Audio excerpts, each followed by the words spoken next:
بسم اللہ الرحمن الرحیم۔ السلام علیکم سامعین اکرام، آج حضرت ادریس علیہ السلام کے بارے میں کچھ بیان کریں گے۔ حضرت ادریس علیہ السلام کا اصل نام انوخ تھا۔ آپ علیہ السلام بابل شہر میں پیدا ہوئے۔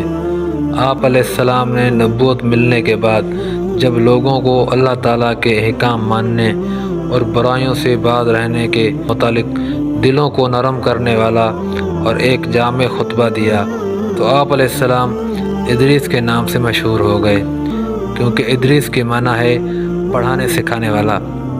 یعنی حضرت ادریس علیہ السلام نے اپنی قوم کو احکامات خدا بندی سکھائی۔ ابن اسحاق علیہ السلام فرماتے ہیں کہ سب سے پہلے لکھنے کے لیے قلم حضرت ادریس علیہ السلام نے استعمال کیا۔ اللہ تعالیٰ نے حضرت ادریس علیہ السلام کا قرآن مجید میں 2 مقامات پر نام لے کر تذکرہ فرمایا ہے۔ فرمان الہی ہے ترجمہ اس کا، اور اس کتاب میں حضرت ادریس علیہ السلام کا ذکر بھی کیجیے، بے شک وہ بڑے ہی سچے نبی تھے اور ہم نے انہیں بلند مقامات پر پہنچایا۔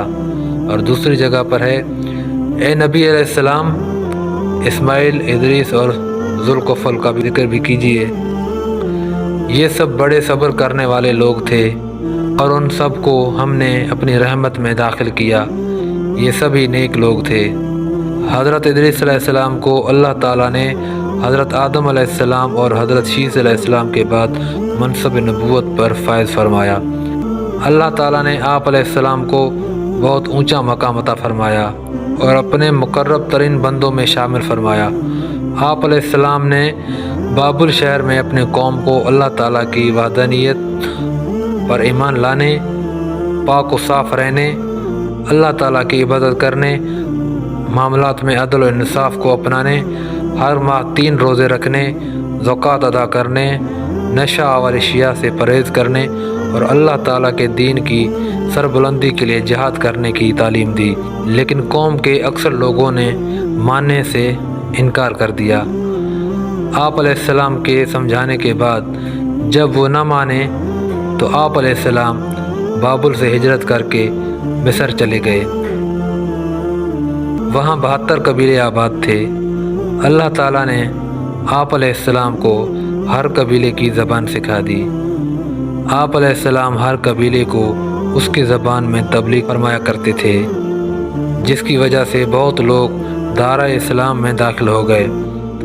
حضرت ادریس علیہ السلام کو اللہ تعالیٰ نے علم و نجوم اور علم حکمت بھی سکھا دی، اسی لیے آپ علیہ السلام کا لقب ہرمس الہمسہ بھی ہے۔ ہرمس علم نجوم میں مہارت رکھنے والے کو کہتے ہیں۔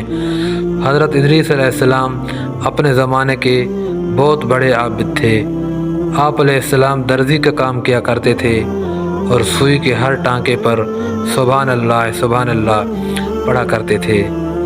رسول اللہ صلی اللہ علیہ وآلہ وسلم معراج کا سفر کرتے ہوئے جب 4تھے آسمان پر پہنچے تو آپ علیہ السلام کی ملاقات حضرت ادریس علیہ السلام سے ہوئی۔ انہوں نے استقبال کرتے ہوئے فرمایا، مرحبا بالاخ الصالح والنبی الصالح، نیک بھائی اور نیک نبی کو خوش آمدید۔